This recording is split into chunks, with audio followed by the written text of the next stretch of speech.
Welcome to tele update. Diwali की चमक चारों ओर फैली हुई थी।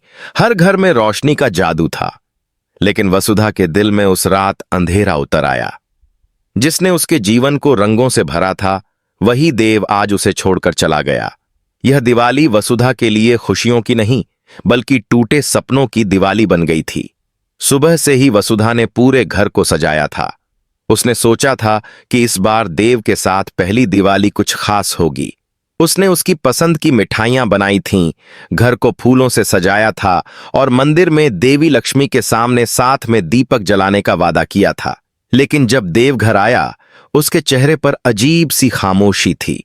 वसुधा ने मुस्कुराते हुए कहा, देव, देखो ना, सब कुछ तुम्हारे पसंद का किया है। देव बस खामोश रहा। उसकी आंखों में कुछ अनकहे सवाल थे।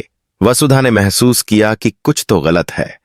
उसने धीरे से पूछा, क्या हुआ देव? तुम इतने चुप क्यों हो? देव ने गहरी सांस ली और कहा, वसुधा, मैं अब और ये सब नहीं कर सकता। वसुधा ठिठक गई। क्या मतलब? उसने कांपती आवाज में कहा। देव ने नजरें झुका लीं। हमारा रिश्ता अब आगे नहीं चल सकता। वो शब्द वसुधा के दिल में बाण की तरह चुभ गए। उसकी आंखों में आंसू आ गए, लेकिन उसने खुद को संभाला। आज दिवाली है देव, इस दिन तो कम से कम ऐसा मत कहो। देव ने मुंह फेर लिया। कभी कभी सच्चाई का वक्त नहीं देखा जाता वसुधा। मैं बस अब झूठ में नहीं जी सकता। उस पल वसुधा का दिल जैसे रुक गया। उसने अपने चारों ओर देखा। दियों की रोशनी, रंगोली, मिठाइयां, सब कुछ उसके सपनों जैसा था। लेकिन देव के शब्दों ने सब कुछ राख कर दिया। वो पास आई, देव का हाथ पकड़ते हुए बोली, मैंने क्या गलती की देव? बताओ ना, आखिर क्यों?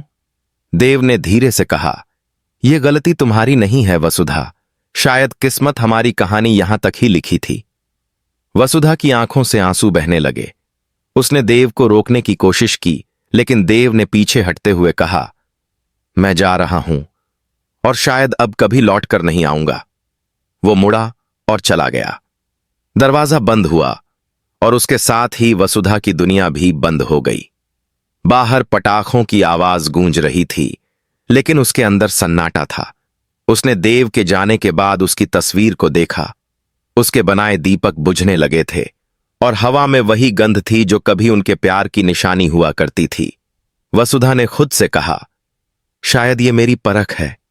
शायद ये वही दिवाली है जहां रोशनी को बुझना ही था। रात गहरी होती गई। उसने मंदिर में जाकर दीप जलाया और कहा, हे मां लक्ष्मी, इस बार आपसे कुछ नहीं मांगती, बस उसे जहां भी हो खुश रखना। उसकी आंखों से बहते आंसू अब शांत थे। वह बैठ गई, दियों की लौ को निहारते हुए। उसने याद किया कैसे देव ने पहली बार कहा था, वसुधा, तुम्हारी मुस्कान मेरी रोशनी है। आज वही मुस्कान कहीं खो गई थी। लेकिन वसुधा जानती थी कि हर कहानी का एक दूसरा अध्याय होता है। वह टूटी जरूर थी, पर खत्म नहीं।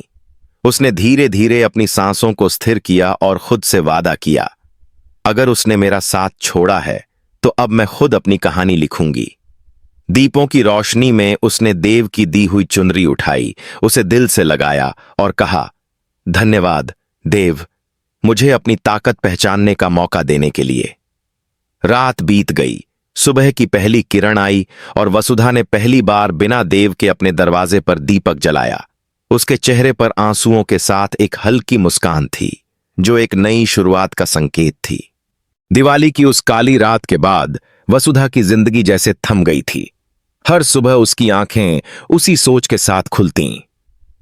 क्यों गया देव?